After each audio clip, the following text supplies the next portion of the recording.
ఆచి చికెన్ మసాలా. ప్రస్తుతం మనం భోగాపురం అంతర్జాతీయ విమానాశ్రయం వద్ద అయితే ఉన్నాం. భోగాపురం అంతర్జాతీయ విమానాశ్రయాన్ని సుమారు 2500 ఎకరాల్లో ఎంతో అత్యద్భుతంగా నిర్మిస్తున్నారని చెప్పుకోవచ్చు.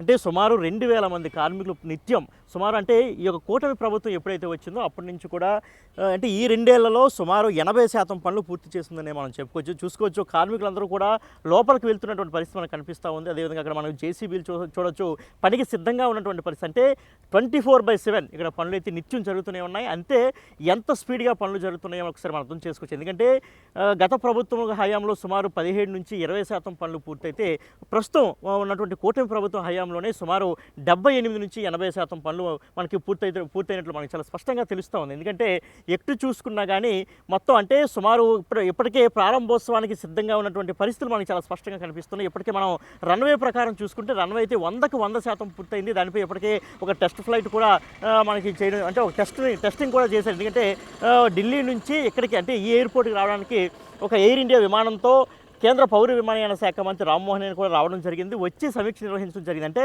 టెస్ట్ ఫ్లైట్ ఏ విధంగా ఉంటుంది, అంటే ఈ యొక్క రన్వే ఏ విధంగా పనిచేస్తుంది. ఎందుకంటే భారతదేశంలోనే అత్యంత పెద్దైనటువంటి రన్వే ఇక్కడ నిర్మించడం జరిగింది. సుమారు 3.8 కిలోమీటర్ల పొడవైనటువంటి రన్వేని అయితే ఇక్కడ సిద్ధం చేశారు. మరోవైపు మనం చూసుకున్నట్లయితే అంటే ఎంత పెద్ద అంటే ఎయిర్ బస్సు లాంటి విమానాలు వచ్చినా కూడా ఎలాంటి ఇబ్బంది కలగకుండా రన్వేని అయితే సిద్ధం చేశారు. మరోవైపు మనం చూసుకుంటే అత్యంత కీలకమైనటువంటి టెర్మినల్ వద్ద మనం ఉన్నాం. ఈ టెర్మినల్ పనులు కూడా చాలా సజావుగా జరుగుతున్నాయి. అదేవిధంగా చాలా వేగవంతంగా జరుగుతున్నాయి. సుమారు ఇప్పటికే 97% పనులు పూర్తయినట్లు మనకు తెలుస్తూ ఉంది. ఈ యొక్క టెర్మినల్ కూడా అత్యాధునికమైనటువంటి సాంకేతికతతో ఈ యొక్క టెర్మినల్ కూడా నిర్మిస్తున్నటువంటి పరిస్థితి మనకి చాలా స్పష్టంగా కనిపిస్తూ ఉంది. ఎందుకంటే అంటే రాబోయే తరాలకు కూడా అంటే ఎక్కడా కూడా ఎలాంటి మార్పులు చేర్పులు అవసరం లేకుండా రాబోయే తరాలకు కూడా ఇది ఉపయోగపడే విధంగా ప్రతి ఒక్కదాన్ని కూడా ఇక్కడ నిర్మాణం చేయడం జరుగుతూ ఉంది. ఎందుకంటే ఇప్పటికే టెర్మినల్ యొక్క లక్ష్యాన్ని కూడా పెట్టుకున్నారు. మొదటి ఏడాది సుమారు 60 లక్షల మంది ప్రయాణికులను తట్టుకునేలా ఈ యొక్క టెర్మినల్ నిర్మిస్తున్నారు. అంటే ఫ్యూచర్లో ఇంకా 2వ సంవత్సరానికి అయితే 1 కోటి మంది కావచ్చు, 3వ సంవత్సరానికి 2 కోట్ల మందిని కూడా తట్టుకునే సామర్థ్యంతో ఈ యొక్క టెర్మినల్ నిర్మాణం జరుగుతూ ఉంది. ముఖ్యంగా మనం చూసుకున్నట్లయితే టెర్మినల్ ఎందుకు అంత ప్రాధాన్యత అంటే ప్రయాణికులు రావడం కావచ్చు, వెళ్ళడం కావచ్చు, వెళ్ళి ఫ్లైట్ ఎక్కాలన్నా, టికెట్ కౌంటర్ టికెట్ తీసుకోవాలన్నా, బ్యాగేజీని చెక్ చేయాలన్నా ప్రతిదీ కూడా అంటే మనం ఇక్కడ నుంచి బయట నుంచి లోపల టెర్మినల్లోకి వెళ్ళిన తర్వాత టెర్మినల్ నుంచి డైరెక్ట్గా ఫ్లైట్ లోపలికి వెళ్ళడం జరుగుతుంది. కాబట్టి సో టెర్మినల్ చాలా అత్యంత అధునాతనమైన టెక్నాలజీతో దీన్ని నిర్మించడం జరుగుతూ ఉంది. మరోవైపు మనం చూసుకున్నట్లయితే ఏటీసీ మనకు కనిపిస్తుంది. ఎయిర్ ట్రాఫిక్ కంట్రోల్ అనేది మనకి చాలా స్పష్టంగా కనిపిస్తుంది. దాని నిర్మాణం కూడా సుమారు ఇప్పటి వరకు కూడా 98% పూర్తయిన మనకి చాలా స్పష్టంగా తెలుస్తుంది. ఎందుకంటే ఈ ఎయిర్ సిగ్నల్స్ని మొత్తం అందించేది ఇక్కడ ఎయిర్ ట్రాఫిక్ కంట్రోలే మనకి మొత్తం అంటే కంట్రోలింగ్ అంతా ఇక్కడే ఉంటుంది. ఒక ఫ్లైట్ రావాలన్నా వెళ్ళాలన్నా కూడా సిగ్నల్స్ ఇవ్వడం కావచ్చు, అదేవిధంగా మొత్తం సిగ్నల్ అంతా సరిగ్గా ఉందా లేదా, అంటే ఫ్లైట్ టేక్ ఆఫ్ అవ్వడానికి సిద్ధంగా ఉన్నప్పుడు మొత్తం వాతావరణం అంతా అనుకూలంగా ఉందా లేదా ప్రతిదీ కూడా. ఎందుకంటే ఎయిర్ ట్రాఫిక్ కంట్రోల్ అనేది సవ్యంగా లేకపోతే ఎలాంటి ప్రమాదాలు జరుగుతాయో కూడా గతంలో మనం చూసాం. సుమారు 200 మంది ప్రయాణికులు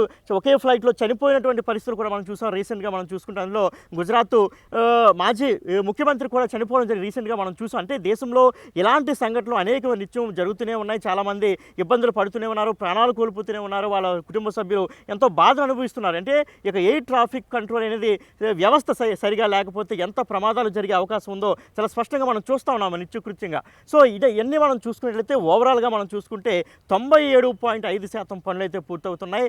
మరోవైపు మనం చూసుకోవచ్చు నిత్యం 24/7 పనులు కంటిన్యూస్గా జరుగుతూనే ఉన్నాయని చెప్పుకోవచ్చు. ఎందుకంటే అంటే ఇందులో పనిచేసే కార్మికులందరూ కూడా వెళ్ళడం మనం చూడవచ్చు, రావడం మనం చూడవచ్చు. ఇక్కడ అంటే పనికి ఉపయోగించే ప్రతి ఒక్క ఎక్విప్మెంట్ కూడా చాలా స్పష్టంగా మనకు కనిపిస్తుంది. అటు పెద్ద లారీలు కావచ్చు, జేసీబీలు కావచ్చు, ట్రాక్టర్స్ కావచ్చు, ప్రతిదీ మనం చూసుకున్నట్లయితే ఎటు చూసినా కానీ మనకు కార్మికులే కనిపిస్తున్నారు. ఎటు చూసినా కానీ ఏదో ఒక పని నిత్యం కంటిన్యూస్గా జరుగుతూనే ఉంది. ఎందుకంటే 2024లో కూటమి ప్రభుత్వం రావడానికి ముందు అంటే 2015లో కూటమి ప్రభుత్వం ఉన్నప్పుడే దీనికి శంకుస్థాపన చేసినప్పటికీ కూడా ఆ తర్వాత ప్రభుత్వం మారడం 2019-24 మధ్య వైసీపీ ప్రభుత్వం రావడం అప్పుడు సుమారు 20% వరకు పనులు జరిగితే అంటే కూటమి ప్రభుత్వం వచ్చిన 2024 నుంచి ఈ యొక్క 26 ఈ యొక్క 2 సంవత్సరాల మధ్యలో చాలా వేగవంతంగా పనులు జరిగాయని చెప్పి. ఎందుకంటే గత ప్రభుత్వ హయాంలో కేవలం 20% పనులు మాత్రమే జరిగితే ఇప్పుడు సుమారు మనం చూసుకున్నట్లయితే 77-78% పనులు జరిగాయని మనం చెప్పవచ్చు. ఎందుకంటే 97.5% పనులు పూర్తయినట్లు ఇప్పటికే రీసెంట్గా మనకి ఆర్ఎండ్బి శాఖ మంత్రి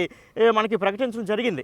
ఎందుకంటే టోటల్గా మనం చూస్తున్న పనులు ఎక్కడ ఆగడానికి ప్రసక్తి లేదన్నట్లు కూటమి ప్రభుత్వం ఎప్పటికప్పుడు దీన్ని సమీక్షిస్తుంది. అదేవిధంగా కేంద్ర పౌర విమానయాన శాఖ మంత్రి రామ్మోహన్ నాయుడు కూడా ఎవ్రీ మంత్ 1 or 2 monthsకి ఒకసారి ఇక్కడికి రావడం జరుగుతుంది.